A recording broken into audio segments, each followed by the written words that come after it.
বলো তো? হ্যাঁ, খুব সুন্দর শাড়ি। বাহ কি সুন্দর শাড়িটা। এটা পুরো এই দিকটা পুরো কাজ হবে, বুঝলো তো? তাই এর দাম কিরকম হইব গো? এটা বেশি না, 3,500। তুমি তো সবসময় নেওয়া আমার থেকে। হ্যাঁ, 3,500 এটা পরলে কিরকম লাগবে দেখি? সুন্দর, তুমি তো যাও। লাগবে? হ্যাঁ হ্যাঁ একটু দারুণ, পরে আসি। দারুণ। হ্যাঁ হ্যাঁ যাও যাও যাও যাও। হ্যাঁ যাও, দেখে দেখে আসো। হ্যাঁ। ও বৌদি এদিকে আসুন। হ্যাঁ, আপনি একটা শাড়ি নিয়ে আবার ভিতরে কি ওইটা? ভিতরে কই কিছু না তো? এই ওই শাড়ি দেখো নেই তো? দেখো, না না ভিতরে আছে একটা শাড়ি আছে, আমি দেখলাম। আরে নেই গো, এই যে আরে দেখো। হ্যাঁ, এখানে সবুজ কালার শাড়িটা ছিল।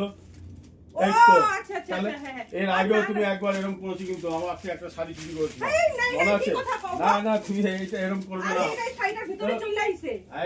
এর আগে একবার করলে যে, কখন করলাম এই এর আগে শাড়িটার আমি ভিতরে একবার চলে শাড়ি আইছে? বেচতে এসে তখন তুমি একবার একটা এরকম শাড়ি নিয়ে নিয়েছিলে আমার থেকে। এরকম তুমি বদনাম একটা- দিও না গো, কি না কথা না, কও? এই দেখেছো এখন তুমি একটা সেই সাথে একটা নিয়ে না, যাচ্ছ। তোমার শাড়ি আর না না, পরবি না, তুমি ঠিক এরকম আছে। বদনাম করলে। আমি আর কি আসবো না আবার তোমার কথা? বাড়িতে। লাগবো না, আইতে লাগবো আর না, আসবো না। লাগবো না।